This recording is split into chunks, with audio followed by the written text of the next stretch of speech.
All right, so I'll get us started. Hi, everyone. My name is Michelle Mirtil, and I'm the Community Engagement Editor with CUNY Law Review. I'm a part-time evening student here at CUNY Law as well, and I will be moderating this event. So on behalf of CUNY Law Review, I want to thank everyone for joining, all of the attendees, and especially our panelists. To get us started, I will introduce all of them in alphabetical order. First, Professor Franke Deale. He was a member of the Center for Constitutional Rights for 14 years. And in addition to that, he's published articles in the NYU Review of Law and Social Change, New York Law School Journal, Socialist Review, and many other publications. In addition, we have Professor Ramzi Kassem. He successfully argued before the U.S. Supreme Court in the previous term, resulting in a unanimous decision in his favor. In addition to that, he currently oversees the CLEAR Clinic, an acronym for Creating Law Enforcement Accountability and Responsibility. We also have Professor Stephen Loffredo. He teaches in the areas of constitutional law, administrative law, health law, social welfare law, and has co-directed the Immigration and Refugee Rights Clinic, clerked for the New Jersey Supreme Court before entering practice at the Legal Aid Society in the South Bronx, and obviously he's a professor here. In addition, we have Professor Seann Riley, who worked at the Bronx Defenders for nearly 20 years. He was one of the original trailblazers, and he trained and supervised the first interdisciplinary training team at the Bronx Defenders, made up of criminal defense, family defense, and civil defense attorneys. Oh, I'm sorry, let me just introduce the panelists. My apologies. And certainly last but not least, we have Professor Cynthia Soohoo. I believe she prefers to go by Cindy. Prior to CUNY Law, she was the director of the U.S. Legal Program at the Center for Reproductive Rights. She is the former board chair of the U.S. Human Rights Network. And Professor Soohoo is currently on the board of the National Economic and Social Rights Initiative and the advisory board for the Lawyering Project. She is also currently the co-director of the Human Rights and Gender Justice Clinic. She's an expert on reproductive justice, women's human rights, and human rights advocacy in the United States. So thank you to our wonderful team of expert panelists. To start us off, we're going to begin with a review of the previous term. So there was a vacancy that was created by one of our favorites, Ruth Bader Ginsburg, and that was filled by Amy Coney Barrett. Did anyone want to comment on that? I know it was quite controversial.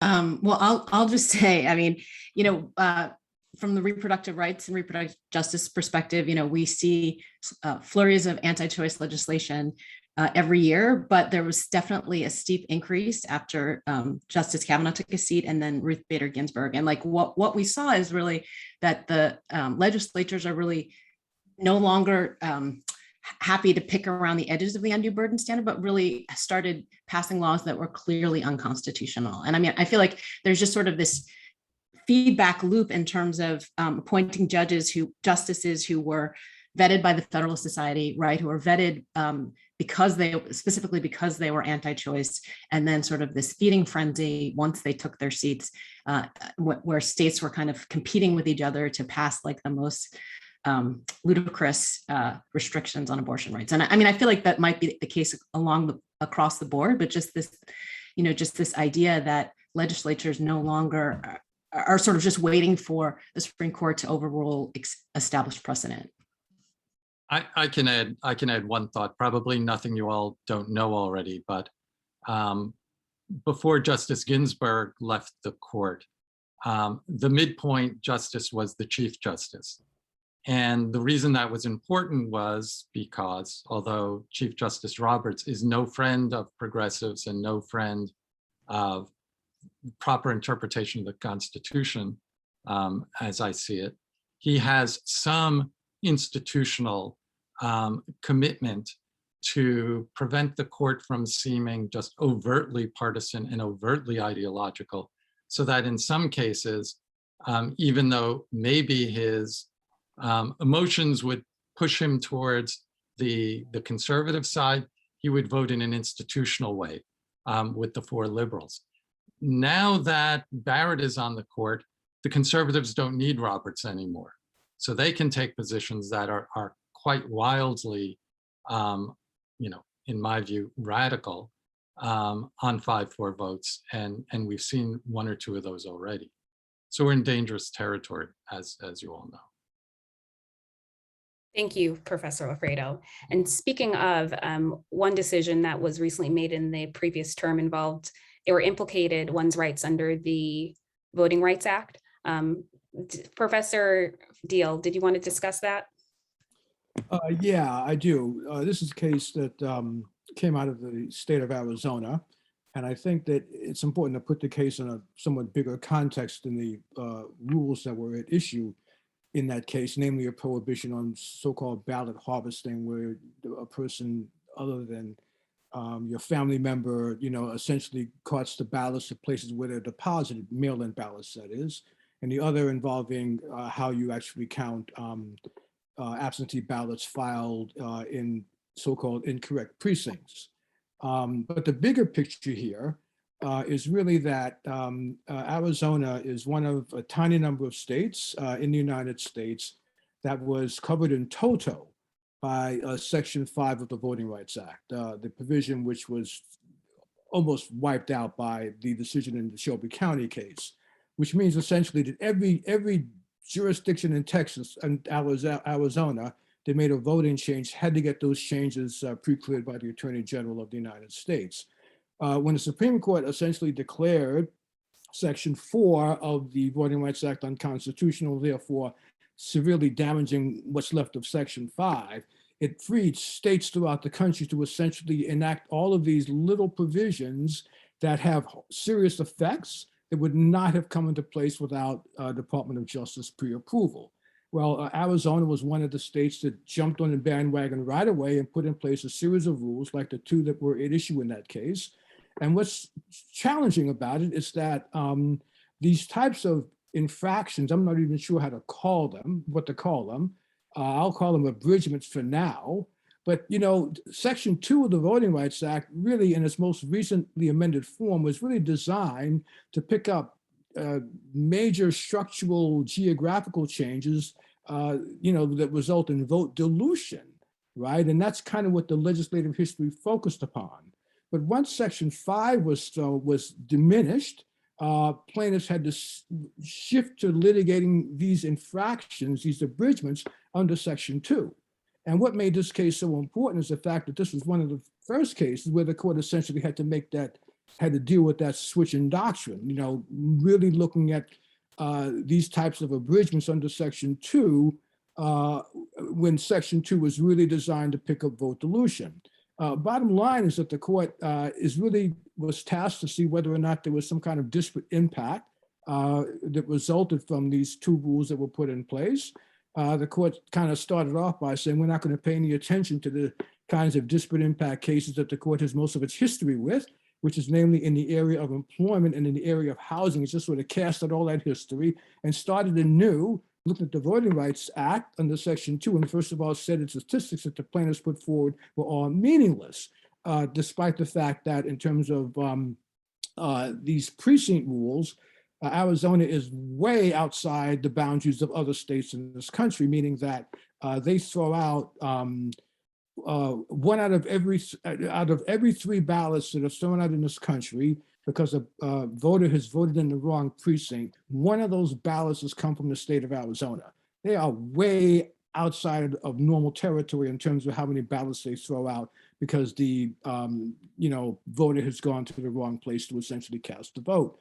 I can say more about that later on, but I know my time is running. In terms of the other rule, the so-called ballot harvesting, the problem there is that, you have many Native American tribes in the West and in Arizona in particular. These are very rural communities, often not even served by postal zones. So, when you're doing mail-in ballots, it's really difficult to get those ballots to the locations where they really have to be taken. And what the state of Arizona basically said was that, unless it was a family member or some sort of voting official, you could not do that. You had to take the ballots yourself. And these are situations where, again, there's not much public transportation. We're talking about rural zones. So the impact on these Native American communities in particular was particularly, kind of serious and outrageous. So basically, this was a case about two provisions that are really becoming common now because so many states are, going after ballot harvesting. They're going after voting out of precinct. They have other kinds of various abridgments. And now we kind of have a shadow of how the court's going to look at those now that they have to be litigated under Section 2 as opposed to being disposed of under Section 5. And it makes it clear that there's some big problems that are facing voting rights advocates going forward. Absolutely. And unfortunately, it was a 6-3 vote where Amy Coney Barrett was a part of that decision, and the court found that Arizona statute did not violate Section 2 of the Voting Rights Act. So looking forward to some two other decisions, there was a decision where unfortunately, Amy Coney Barrett was not a part of, but it was actually a unanimous decision, and one of our panelists was a part of that. It involved remedies available under RFRA, the Religious Freedoms Restoration Act. And so I'm going to allow him to talk about that in more detail. Thank you, Michelle, and thank you so much for your work putting this panel together, and also to the law review. And I'm very happy and honored to share this space with my colleagues from the faculty. What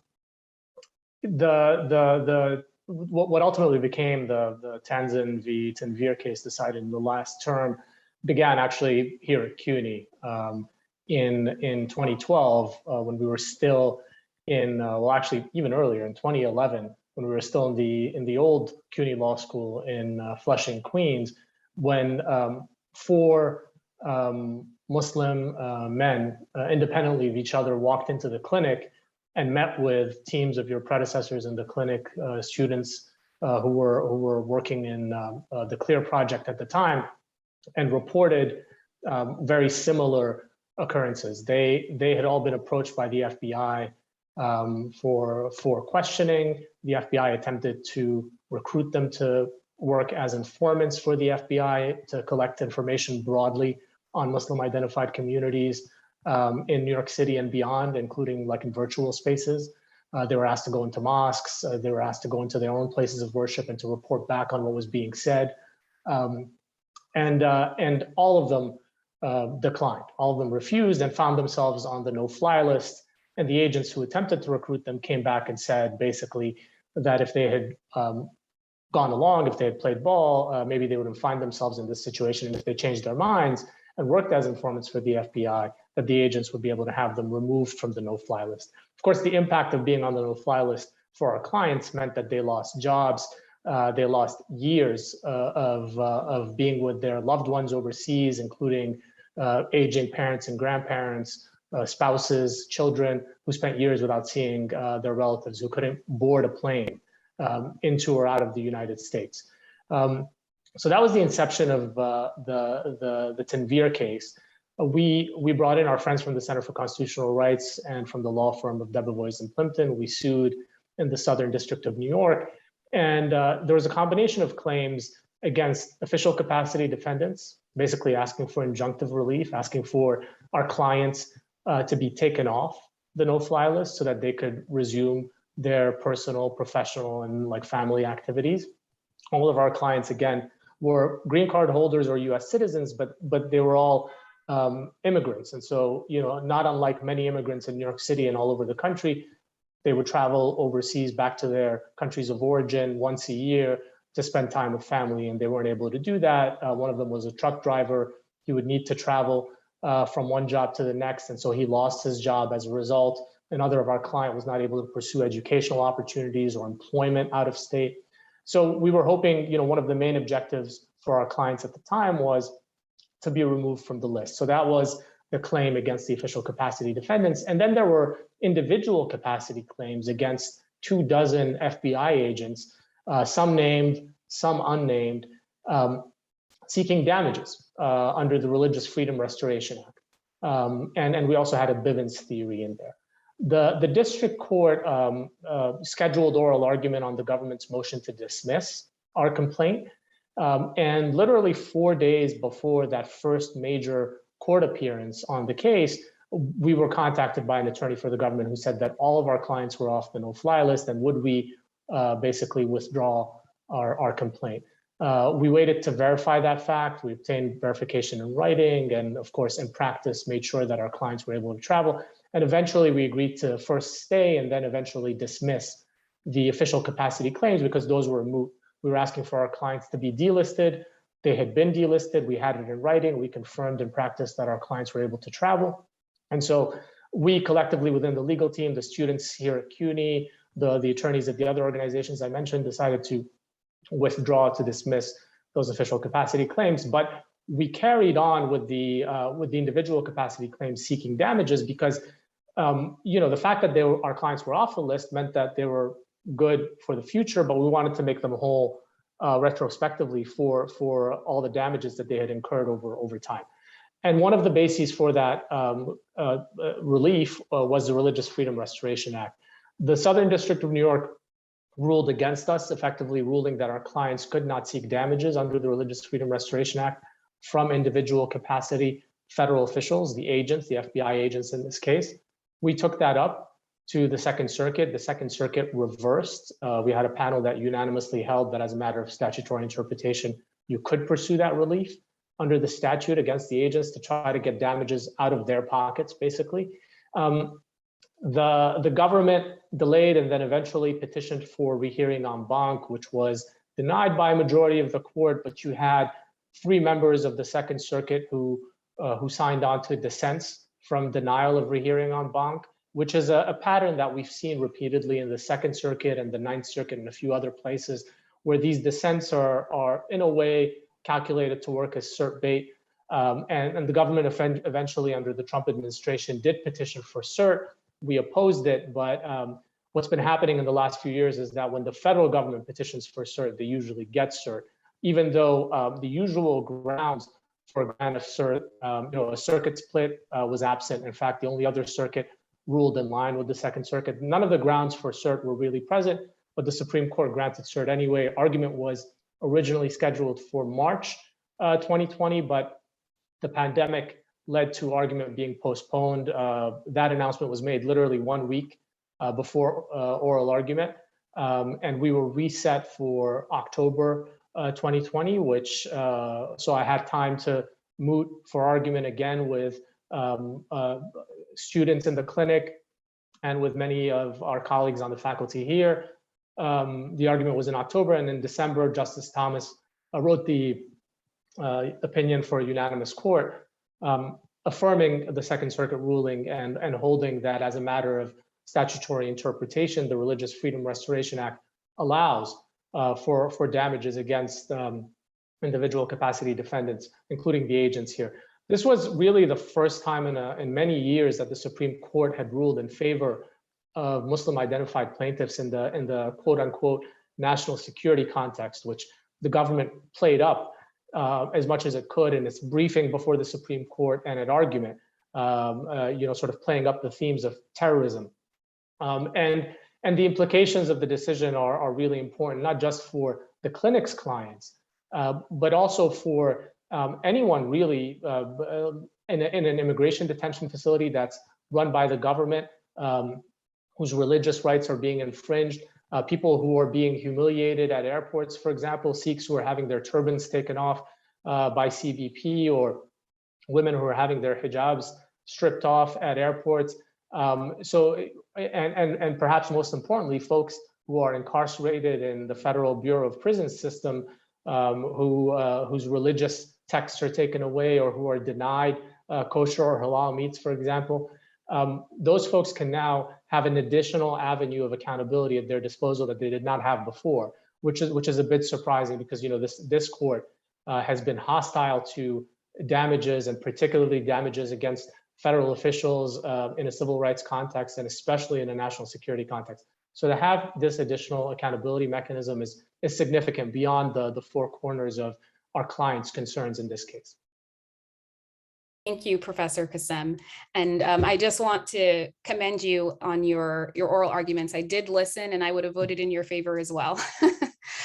So now I'm going to move forward. There was another significant decision from the previous term that involved the court's change in their interpretation of Article 3 standing. So I'm going to turn to Professor Deale to discuss that. This is a case called TransUnion v. Ramirez. And kind of an interesting little case, but could also have some fairly serious repercussions. It all started when a guy by the name of Sergio Ramirez went to buy a Nissan car from a car dealer. He took along with him his wife and his father-in-law. And he kind of picked out the car and probably did a test drive and was ready to kind of sign up to do all the paperwork when the dealer essentially did a credit check on him. And the credit check turned out information saying he was a terrorist, right? And at that point, the dealer refused to deal with him, but it turns out that the wife, was able to purchase the car because she was not deemed a terrorist. This happened because this credit reporting agency, TransUnion, had done some very sloppy investigative work in terms of figuring out who should be on this particular list. They just basically did a match between the first and last names, and anybody who had the same first and last name as appeared on this terrorist list were themselves essentially deemed to be terrorists. And when they were disclosing this information to people, Ramirez was one of approximately 1,800 individuals who found himself in that position. He filed a class action on behalf of a larger group, I think 6,000 additional people who had this erroneous information in their files, but had not been sent out to so-called third-party businesses. What the court essentially did was it drew a line between those people who, those plaintiffs whose information went to third parties like Ramirez, and said that they had standing to essentially proceed under a statutory standing provision that Congress created in this Credit Reporting Act.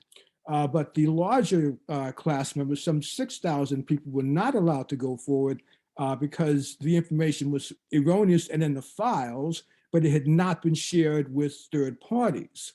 The way the court sort of drew this line was by looking to see whether the injuries that the statute essentially allowed recovery for was similar to common law type harms. And because transmitting negative information to a third party kind of resembled the tort of defamation, it was felt that those folks who suffered that situation should in fact be deemed standing. But the other class members who were still injured under the statute because they had this erroneous information in their files and really weren't told about it, they were deemed not to have standing because they couldn't show this analogy to a common law injury. Now, what's significant about this is that, the Congress of the United States, under its authority under Article 3, Section 2 of the Constitution, not only creates lower federal courts, but it can establish the jurisdiction of those federal courts. And what Congress has done in a number of situations, particularly in the area of environmental law, has essentially identified certain types of harms that plaintiffs can go forward in federal court to sue under these statutory standing rules. And what the court basically said in the Ramirez case was that Congress can no longer do that to the extent that they are creating harms that the court feels does not satisfy the Article 3 constitutional requirements of injury in fact, causation, and redressability. So what this decision does, starting off in this very, as I say, typical context of a guy trying to buy a car, it's essentially resulted in a situation where Congress has practically lost the ability to create harms that deal with types of injuries that are not injuries recognized under the common law. And,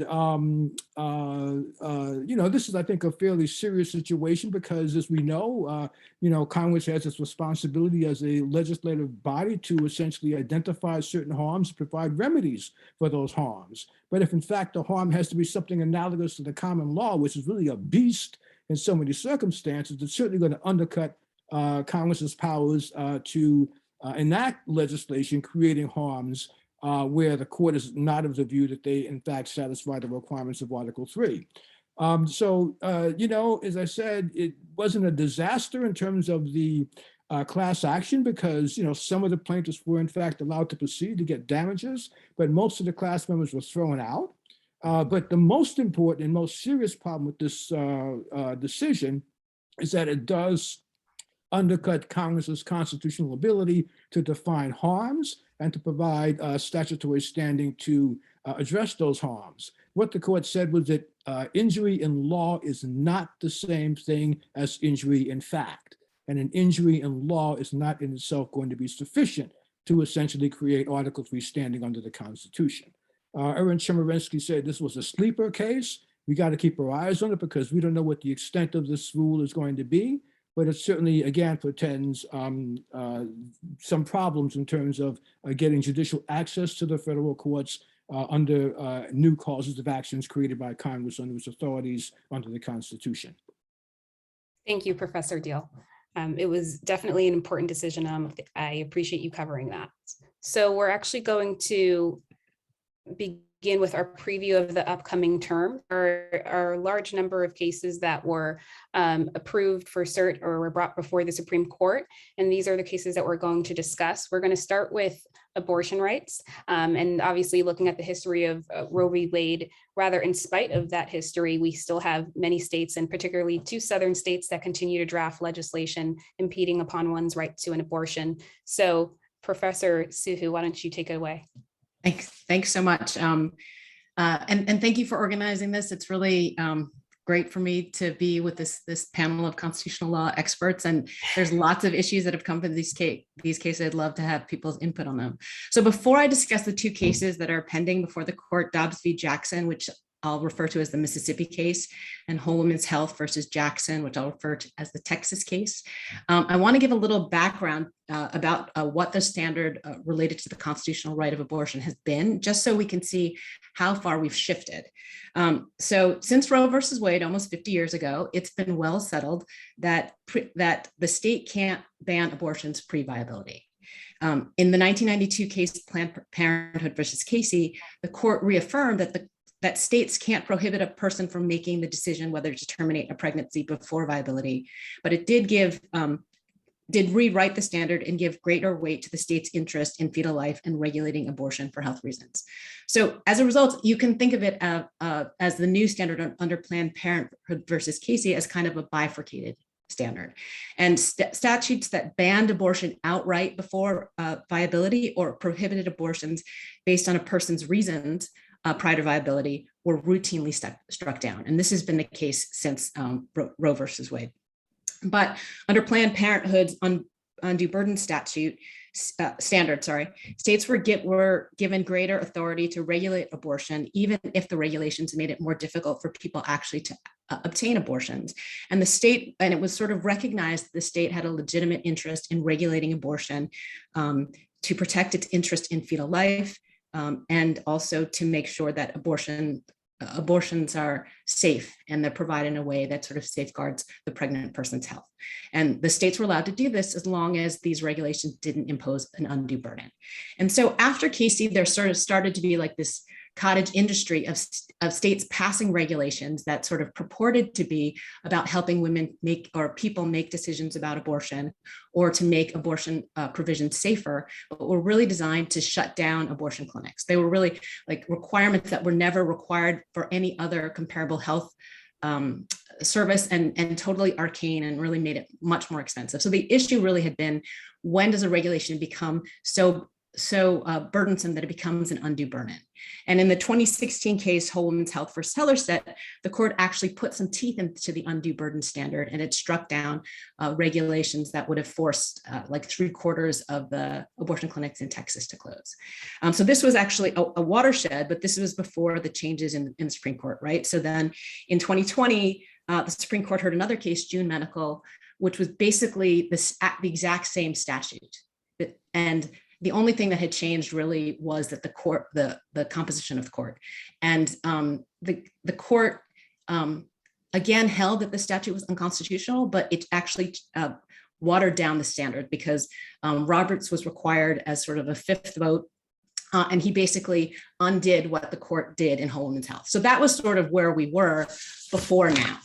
So that brings us to Dobbs versus Jackson, which will be argued on December 1. And it really goes to the other part of the Roe and Casey standard, which, as I said, has been uncontested, because Dobbs versus Jackson involves a ban on abortion.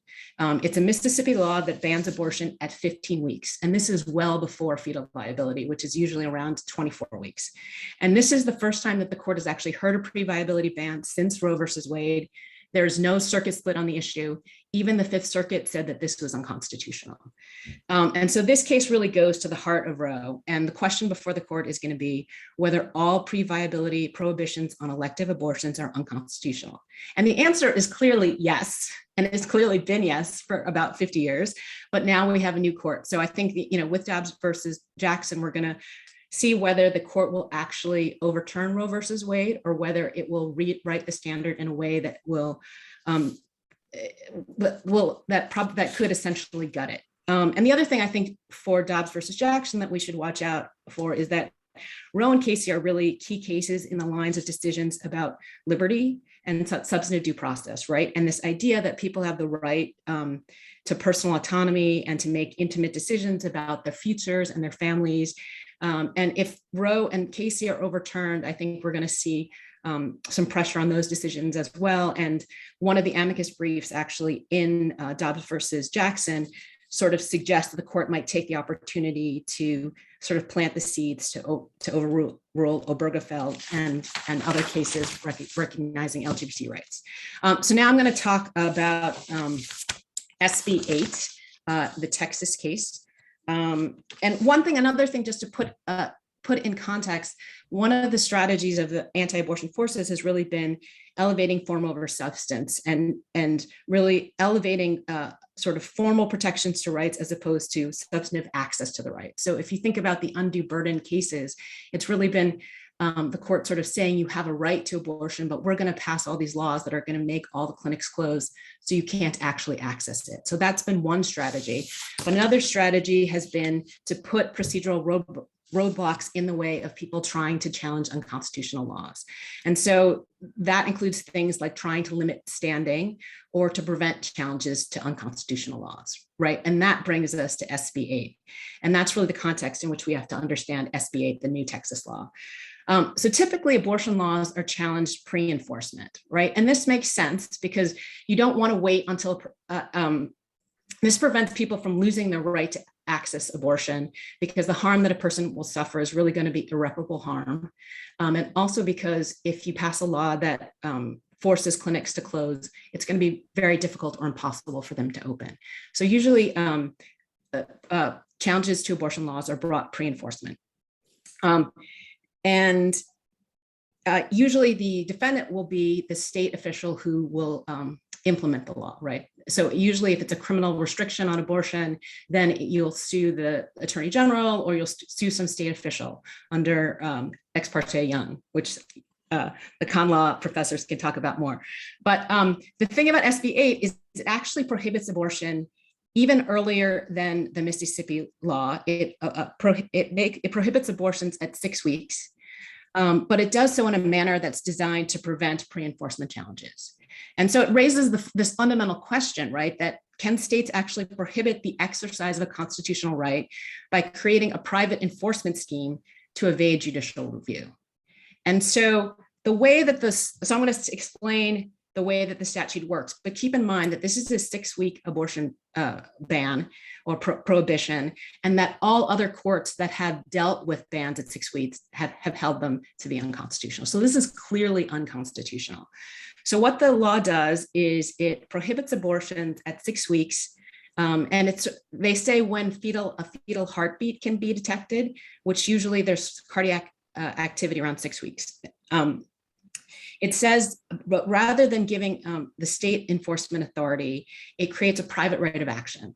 So and the statute says that anyone who performs, aids, or abets an abortion, or intends to perform or aid or abet an abortion before 6 weeks can get sued. And just aids and abets includes people who drive someone to get an abortion. It includes someone who pays for someone to get an abortion. It includes probably a parent who counsels a person who decides to get an abortion. And the cause of action can be brought by a plaintiff who does not have any connection at all to the pregnant person. So it could be like someone sitting in Arkansas, someone who doesn't know the pregnant person, doesn't know the doctor, can bring a cause of action. And if they win, they get statutory damages of a minimum of $10,000 plus attorney's fees.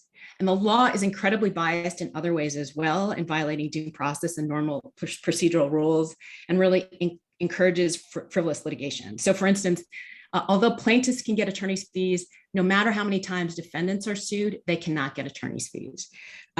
If providers challenge the law and they lose, they have to pay attorney's fees if they lose any claims. So if like a claim was sort of struck down because it was moot, or if they lose a claim and subsequently they went on appeal, they still have to pay attorney's fees. The providers can't rely on prior decisions that their actions are unconstitutional if those decisions are subsequently overturned. So it sort of creates this this incentive for frivolous litigation. It sort of stacks the decks, and as a result of this law, providers in Texas have stopped providing abortions after 6 weeks because of the potentially unlimited liability. And as a result, people in Texas can no longer get access to a procedure that they have a constitutional right to. People have they have to continue a pregnancy that they don't want to, they have to self-induce or self-manage an abortion, or they have to travel out of state. And so there are stories of mothers loading up their children in a car, driving 15 hours to go to Oklahoma. Reports from clinics in Oklahoma are that 2/3 of the patients in their clinics are from Texas. So it's creating this untenable situation in Texas. So then the challenge really for providers and for abortion funds and for people who are trying to support people who want access to abortion is really how to challenge the law. So there was a law that was brought against Texas by abortion providers and abortion funds, against Texas state court judges, against the Texas court clerks, against state officials in charge of licensing for health professionals, and the head of Texas Right to Life. And so, there are all these interesting sort of procedural questions that would be fascinating to unravel in terms of whether these are proper defendants if it wasn't just such a horrible law having such horrible effects on people on the ground. The district court initially held that there was standing and that there denied a motion to dismiss based on lack of jurisdiction. The Fifth Circuit stayed the preliminary injunction motion when the district court was actually going to decide whether the law should be enjoined. And then the Fifth Circuit and the Supreme Court denied requests to stay the enforcement of SB 8, even though it's clear that the law is unconstitutional. The Supreme Court refused to do it. So now we're sort of waiting to see what happens from the Fifth Circuit to see how they will decide the appeal on the defendants' claim that there's no jurisdiction over them. And in the meantime, the clinics have actually petitioned for cert under this Rule 11, which we were talking about earlier, which requires the Supreme Court to take cert petitions before final judgment in cases of imperative public importance to justify, and in those instances, it would justify deviation from the normal rules of normal appellate practice. And so there's sort of a question about whether the Supreme Court will take this case on cert. I don't know if I've used up all my time. I'll just add that the DOJ has actually weighed in. They've actually filed a case. So we'll see if they actually have better luck. And in the meantime, there was also one brave abortion, a doctor who provides abortion, this guy, Dr. Braid, who's actually 76 years old, who was trained to perform abortions when abortions were illegal. And he's incredibly committed to making sure that people have access to abortion. So he actually performed an abortion that violates the provision and wrote an op-ed in the Washington Post, and he has been sued. So we'll see what happens. Thank you, Professor Soohoo. And I know that there is a lot of attention on these two particular cases and this one as well. So I do want to invite our constitutional scholars to comment if they would like to about this unique law and this unique take on having private citizens or private individuals enforce the law. I mean, one thing that's interesting and a little ironic about this coming out of Texas is that in a series of cases called the white primary cases, Texas was attempting to exclude African Americans from the vote, by setting up a system where the political parties, would be the ones doing the discrimination, and in that way they thought they would be able to avoid constitutional review through this clever device of having the wrongdoer be a non-state actor. And here they've come around again with SB 8 with this other method of trying to escape review of a clearly unconstitutional law. Cindy mentioned at the end the US v. Texas case, which all of you who've taken constructs already know there's going to be no sovereign immunity problem there because the US is the plaintiff. The real question there is going to be, I think, standing. So the Texas will challenge whether the United States has standing to attempt to ensure that fundamental constitutional rights are of women are actually respected in the state of Texas. So that one will be interesting to see. The cases going to the state courts may take years, and as Cindy was saying, because no win by an individual provider is going to be precedent protecting other clinics. The terrorum effect of the statute is going to last for a long time, absent some other intervention by the Supreme Court. Thank you, Professor Loffredo. Now we're actually going to turn and discuss another case involving a different topic, affirmative action. So Professor Deale, would you like to discuss this? Yes, thank you. In a way, this, first of all, this case has not yet been, cert has not yet been granted in this case. It's probably going to get a decision, sometime in the next month or so as to whether the court's going to hear this case. The U.S. District Court and the Court of Appeals for the First Circuit essentially upheld the Harvard Affirmative Action Plan under challenge by this group called, I think, Students for Fair Admissions. What I was going to say was that this case is actually somewhat similar to the abortion context that Cindy laid out, in the sense that, I think it's kind of fair to say the law's fairly settled in this area, believe it or not. It's been something of a rocky road over the past 40 or 50 years. But what the rules seem to be is that, to the extent that an institution of higher education can show a compelling state interest that's narrowly tailored with means to satisfy that interest, the university can, in fact, put forward a voluntary affirmative action plan. I mean, the only compelling state interest recognized was, of course, the interest in so-called educational diversity, which is not, how a lot of us would have preferred as a means of defining what the compelling state interest is. When you kind of look at the extreme history of race discrimination in this country and white supremacy, you think that there would be some compelling state interest in getting rid and providing some sort of reparations for that harm. But no, the court never recognized that. It prefers to kind of look at this in terms of diversity, which, some people have construed to mean Black students are in university so white students can get a better education, which I think is a real problem with the way the analysis goes forward.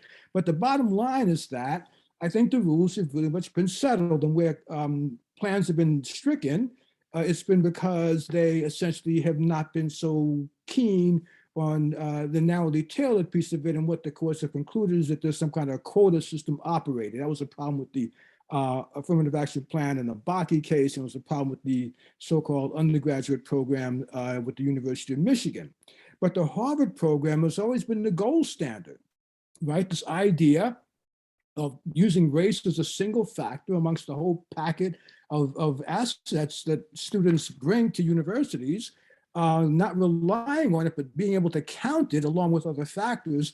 You know, Harvard argued that in an amicus brief in the Bakke case with a bunch of other Ivy League universities, and that essentially is what turned the whole thing around, because, you know, Justice Powell agreed to it, and so subsequently a majority of the court essentially agreed to it. So in many respects, the law is kind of settled in this area. So if the court takes this case, it's bad news. If the court refuses this case, I think it's somewhat good news, but, you know, we'll see. There are some differences, though. There are some differences. This is the first case that I know of where the defendant has been a private institution, right? Normally, these cases are brought against state institutions and adjudicated under the Equal Protection Clause of the 14th Amendment. Here we have a private institution that receives federal funds. So the claims are sort of arising under a statute, right? Title VI of the Civil Rights Act of 1964, which essentially prohibits institutions of higher education from essentially discriminating on the basis of race. The other difference is that the plaintiff in this case is an organization. The plaintiff in this case is an organization, and Harvard has been fighting about whether this plaintiff, Students for Fair Admissions, really has standing to raise the claims that it's raising. It turns out that the organization is one where, of all people, I think her name was Abigail Fisher, right? The plaintiff in the Texas affirmative action case that she lost, and she's now, her main job today seems to be going around challenging affirmative action programs. She set up this organization to essentially do that. And what they did was they found, I believe, 13 Asian American students who were not admitted to Harvard, and essentially asked them to join the organization, and then essentially sued as an organization. Right? I mean, if in fact even if the court should knock out the Harvard affirmative action plan, those students who are part of that organization, they're not going to get admitted, right? There are no allegations that those students were only denied admission because of the affirmative action program. They just happen to be members of this organization. So there's some interesting standing questions kicking around with this case. The court hasn't addressed organizational standing situation in quite a while, so it may be ripe for that. The district court and the Court of Appeals essentially brushed off the standing question, but I think that's something that the court might in fact have to deal with. But the bottom line is that I say it's bad news if the court takes this case. It's because the law has been settled, and I can't see the court really doing anything other than upsetting that understanding that we have. And again, that would be, you know, a consequence of the way the court has essentially turned around in the past few years. So I think a grant of cert is really bad news. I think a denial of cert could be really good news, because the Harvard plan, as I said, is the gold standard. It's the plan that so many universities have copied, is their way of doing affirmative action. My fear is that the court is going to grant cert in this case, and we just have to see what happens after that. Thank you, Professor Deale. And up next, we have two cases related to state secrets privilege, and Professor Ramzi Kassem will be discussing that. Thank you. So let me give some background on the two cases, and I'm going to talk about them together, which might complicate a bit the sharing of the slides. That's fine. But I think it's really interesting to connect the two cases. So I'll start by just giving fact backgrounds on both. The Abu Zubaydah case, which is going to be argued this month, grows out of the rendition, detention, and interrogation of a stateless Palestinian man that the government, has referred to by one of his names, which is Abu Zubaydah. That's not his official birth name, and he he was abducted by the U.S. government, effectively rendered, which means sent over to another country without any process at the point of departure or at the point of arrival. He was tortured brutally in so-called CIA black sites in a couple of different countries that were hosting those sites at the request of the Central Intelligence Agency. And then in 2006, he was finally brought into Department of Defense custody at the U.S. Naval Station at Guantanamo Bay in Cuba. And so This case grows out of essentially a request to a court, a petition made to a court under a domestic US statute to provide information for a foreign proceeding. So in Poland, the authorities have, various government sources, Polish government sources have acknowledged that Poland was one of the countries that hosted a CIA black site. This fact has not been confirmed officially by the US government. And that's sort of like the heart of the dispute. What Abu Zubaydah and his lawyers were seeking was they used this statute in federal court in the United States to try to compel the testimony of two CIA contractors who were central in the inception and design and implementation of the CIA's torture program overseas, and they're seeking to compel their testimony so that that testimony can be used in ongoing proceedings in Poland, where an investigation has been reopened into the complicity of local authorities with CIA torture. So that's the Abu Zubaydah case, and in that case, as Michelle mentioned, the U.S. government intervened to assert the state secrets privilege. And I'll come back to the privilege in a second, to try to quash the subpoenas and block the testimony of these former CIA contractors. In the other case, the Fazaga case, the background involves the use of informants. And it's actually interesting to connect the Fazaga case to the Tanzan v. Tanvir case we were talking about earlier. You can think about those two cases as two sides of the same coin. And the Tanzan v. Tanvir case cast light on how the FBI domestically has gone about recruiting informants and pressuring people into informancy, and the different levers that they use to do that, and the harm that does to people's ability to live and their ability to exercise their religion freely in the Tanvir case, right? So it sheds light on how informants are pressured into informancy, right? And particularly the watch listing lever that's used among other levers like the criminal punishment system, the immigration system, and financial incentives that can be used to induce somebody into becoming an informant. The Fazaga case is the flip side to that. It casts light on the harm that's done by those informants once they've been recruited and deployed into Muslim identified spaces, into Black-led social justice organizing spaces, which have been the primary targets, right? So in the Fazaga case, there was a challenge to the deployment of an FBI informant as part of something called Operation Flex that targeted Muslim identified communities in Southern California. There's no dispute that the person in question was indeed an FBI informant. There's no dispute that the FBI had tasked this person to infiltrate Muslim communities. There's no dispute that the FBI collected recordings, electronic recordings that were made by this informant. The claims that were made by the plaintiffs, members of Southern California Muslim communities, were religious freedom claims, First Amendment claims, Establishment Clause claims, and the government again asserted the state secrets privilege, saying that basically they couldn't defend against these religious freedom claims, these First Amendment claims that were made by the plaintiffs without treading onto state secrets.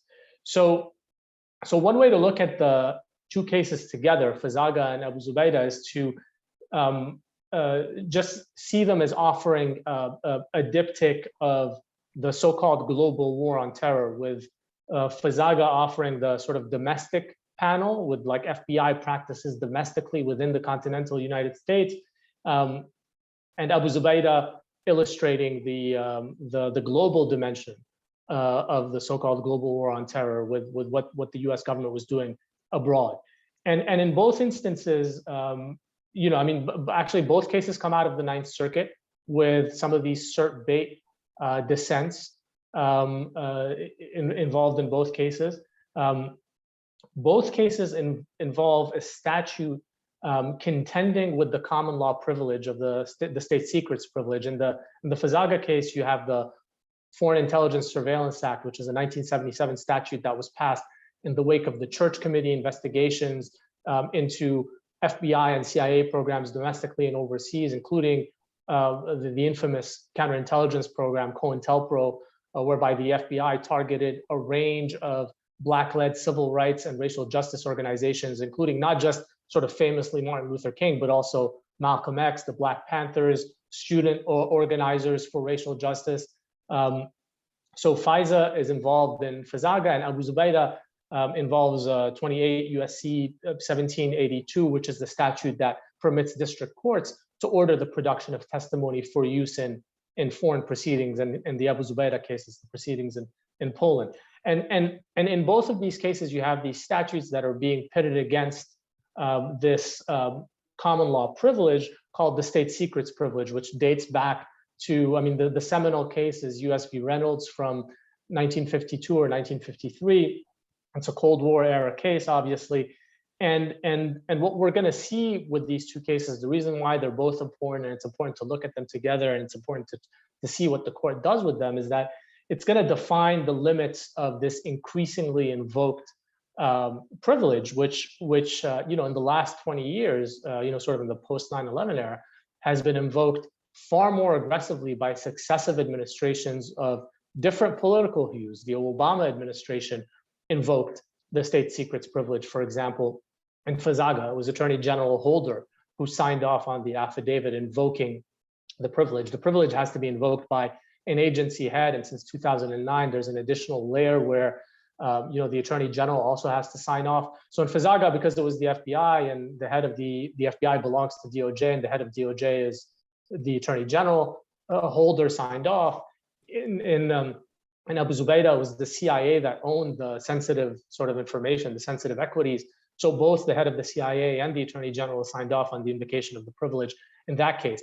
But the reason why the privilege is important, and the reason why you want to watch what's going to happen in these cases, is because it's being not only invoked more aggressively in the last 20 years than it has before, but also it's being used as a case killer. So you know, the sort of original analysis, one way to read a case like US v. Reynolds from the 1950s is to think of the privilege as an evidentiary exception, as, you know, a way to shield sensitive evidence from disclosure, but not as a sword that is used to kill entire cases. And that's basically the way that it's being used in both the Fazaga case and the Abu Zubaydah case. The government is saying that because of state secrets, these cases cannot be pursued further. And so when you look at the plaintiff's position in Fazaga, they're saying, well, no, it's an evidentiary privilege. It's supposed to be used as a shield. What it means is, if you know, if the case that's brought by the plaintiffs implicates these sensitive classified equities, the sensitive classified information, then what the courts should do is figure out if the plaintiffs have a case, if the plaintiffs can proceed without the evidence, right? You have to take that step before dismissing the case. Dismissal is not a remedy under the common law state secrets privilege that was recognized in Reynolds. The remedy is exclusion of evidence. So if the evidence is deemed sensitive, if it is indeed a state secret, you should exclude it. And there are some additional technical complexities having to do with the FISA statute in Fazaga, where the plaintiffs are arguing not only that the sort of common law state secrets privilege doesn't allow for dismissal and only allows for exclusion, but then there's a secondary argument that FISA displaces the common law anyway, and that there's a procedure that should be followed with the court looking at the evidence in camera by itself, and then deciding if the case can move forward, if the plaintiffs can still make their religious freedom case, their First Amendment case, without any of the sensitive evidence. So I'll stop there because I don't want to cross my time, but looking forward to any questions on these cases. Thank you. And we will allow questions at the end, but for now, we're actually going to turn to another case involving access to Social Security benefits with Professor Loffredo. Thank you, Michelle. Thanks for organizing this, and to all of your colleagues who helped put this together as well. So I'm going to talk about US v. Vallejo Maduro, which in my view is a really extraordinary case. So the First Circuit struck down a federal law that excludes residents of Puerto Rico from actually the Supplemental Security Income Program. The court held that exclusion violates the equal protection component of the Fifth Amendment Due Process Clause. So why are we talking about Fifth Amendment, not 14th Amendment? It's because the federal government, not a state, is the defendant. How is it that it's equal protection? If it's the Fifth Amendment due process clause, Bowling v. Sharp, just giving you a little review of your LEDP days, and we'll come back to that in a minute. Just a little bit of background. SSI, it's a federal cash assistance program for aged, blind, and disabled people who have very little income or no income or resources at all. To be eligible, you've got to reside in the United States. But the statute defines the United States for these purposes as the 50 states, the District of Columbia, and the Northern Mariana Islands.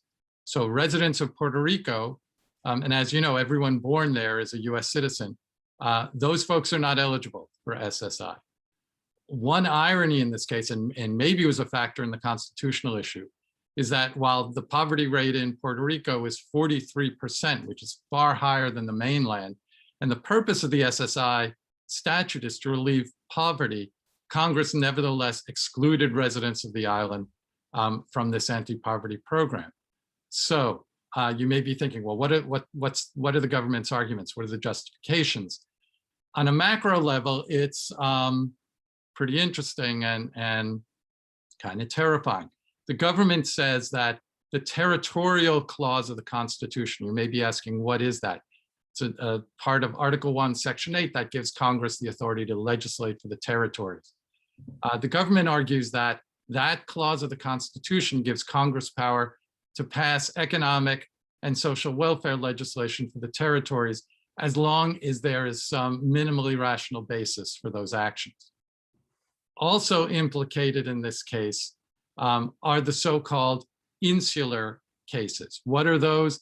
There's a series of cases that the Supreme Court decided in the early 20th century, and they concerned whether and to what extent the constitutional rights apply in the territories that the United States annexed following the Spanish-American War. Those insular cases held in essence that Congress has discretion to choose which parts of the Constitution apply in Puerto Rico and other US territories. And the only limitation on that discretion is that Congress has to respect a category of fundamental rights, which the court only very vaguely defined.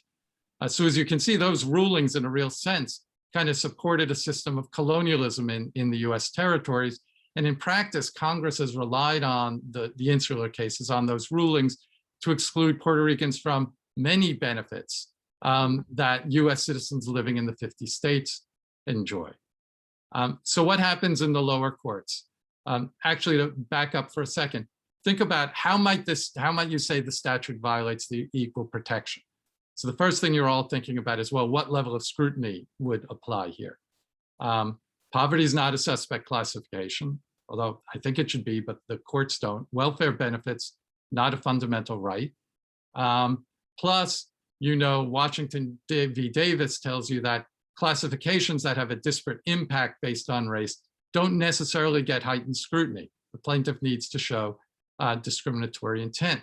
So even if this statute that excludes Puerto Rican residents from benefits that are available to identically situated mainlanders, even if that had a disparate impact based on race, that wouldn't be enough to get heightened scrutiny. So what did the courts do with this? The district court really went for it. You know, I'll say the district court spoke truth to power. It held that the purpose of the statute, the real purpose of the statute, excluding Puerto Ricans from this benefit, was to, in the court's words, impose inequality, and that the statute created what the court called a de facto classification based on Hispanic origin. And the court added this last sentence, said, the statute, quote, creates a citizenship apartheid based on historical and social ethnicity within United States soil. So that court, the district court, applies heightened scrutiny, strikes down the statute, also held that the statute failed even on rational basis review. Case goes up to the First Circuit. First Circuit, maybe with an eye, probably with an eye, on the inevitable Supreme Court review, took a much more conservative approach. It applied what you all learned as rational basis with bite, but without using that term. In fact, the First Circuit, again, I suspect with an eye to the Supreme Court, stated that the discrimination effected by this statute was not entitled to any form of heightened scrutiny. Nevertheless, the First Circuit cited all of the rational basis with bite cases like Claiborne and Romer and Moreno for propositions that the government can't discriminate based on a bare congressional desire to harm a political and popular group, and that the government can't rely on classifications that have a relationship that is so attenuated, tenuously related to the stated goal as to render it arbitrary and capricious. And in practice, what the court did in applying that was that it gave the government's justifications for this statute much less deference than you would see if true rational basis were applied. In fact, in honesty, some of the government's arguments deserve no deference. So for instance, one rationale the government came up with to deny SSI to residents of Puerto Rico was that Puerto Rican residents don't pay any federal taxes.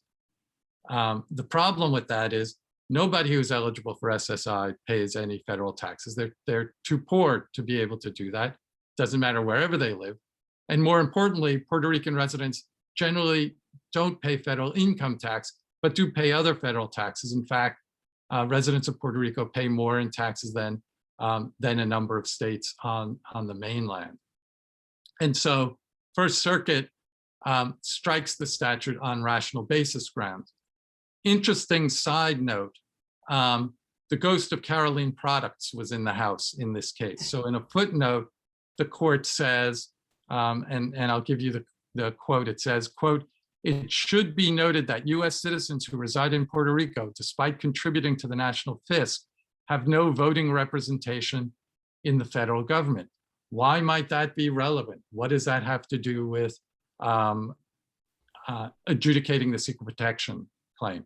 Well, remember the Caroline Products idea that courts should look more closely at legislation that harms groups that don't have fair democratic access to the political process that generated the legislation.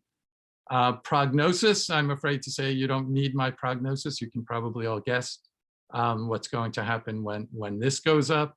But I'll say that the court has not, the Supreme Court has not struck down a social welfare classification on rational basis grounds since 1973. So though I was elated to see the First Circuit decision, that's kind of been worn off a little when I saw the Supreme Court granted cert. Thank you, Professor Loffredo. And again, we're going to allow questions at the end to save on time and actually capture everything. So we have the next panelist, Professor Seann Riley. First, he's going to begin with a case that involves ineffective assistance of counsel. And as we all know, recourse for ineffective counsel is critical, particularly in the criminal law arena where life and liberty takes on a new meaning involving the threat of imprisonment. So Professor Riley.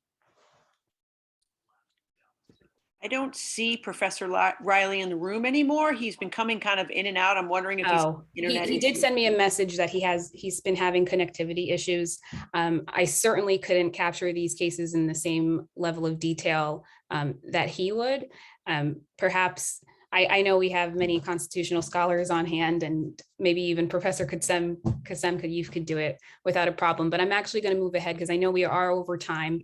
This case, actually, oral arguments are on November 1st and involved ineffective assistance of counsel. And then the next case he was going to cover is Brown versus Davenport, involving prosecutorial discretion and due process in the trial procedure. A particular individual was required to wear shackles in court, and it obviously may be obvious to some of us, but that could implicate one's right to due process and affect the potential outcome of the decision. So that is before the Supreme Court. And the oral arguments are actually next week if you would like to listen to that. So I'm going to allow time for questions. If you have questions, you could provide that in the chat. Oh, I'm sorry. I guess my mistake if I had some things out of order. So if you have any questions, please provide that in the chat. Right now, I'm going to take some time and allow everyone to share their questions. And while you're writing your questions, and please send the questions to me. We're in the Q&A section. I'm just gonna capture what's coming up for CUNY Law Review. So again, I'm just sharing this while you're writing your questions. Please share. I know that the panelists invite them. But the CUNY Law Review is actually launching the Incarcerated Authors Fund. It's a fund that will compensate incarcerated authors who contribute to CUNY Law Review. We actually have some work on our website already. It's cunylawreview.org under the footnote forums page. And we're hoping to expand that fund to other activists on the front lines who contribute to CUNY Law Review.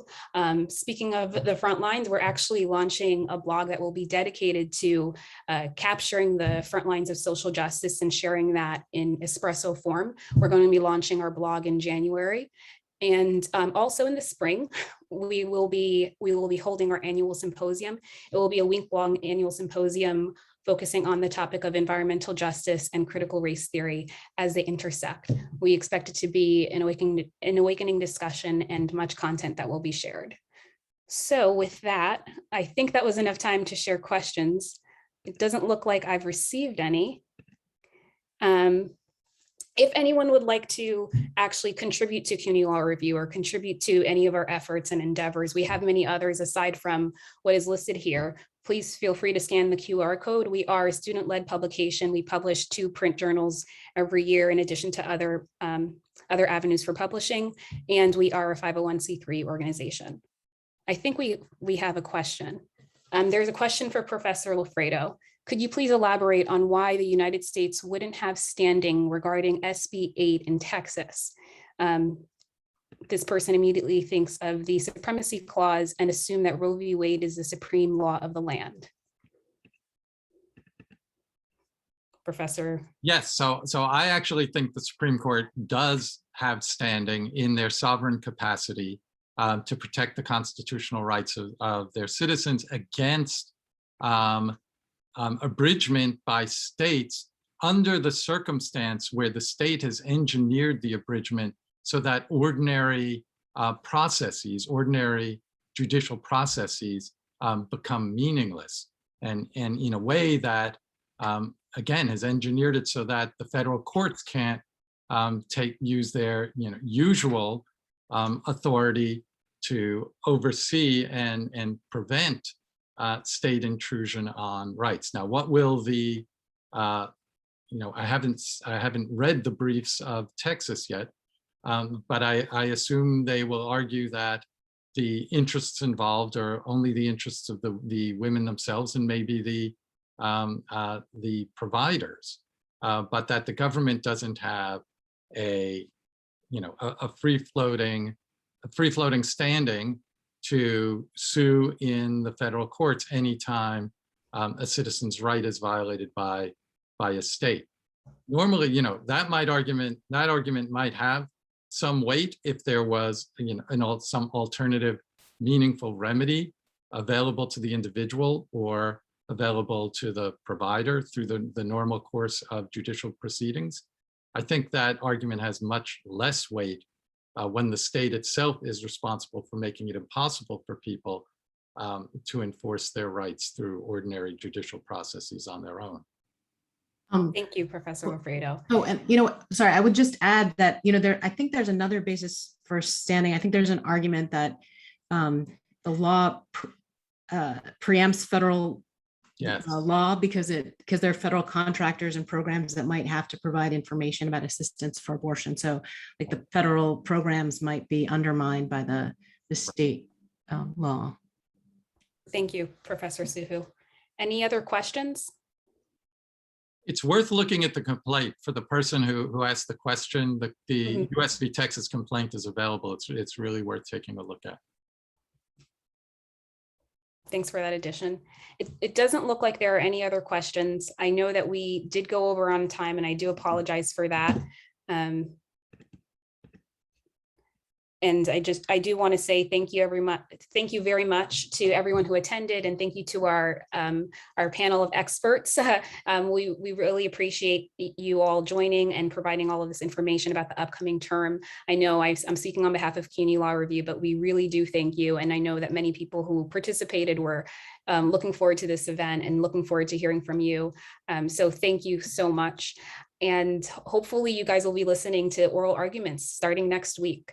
I hope you have a great night and a great week. Thank you, everyone. Bye.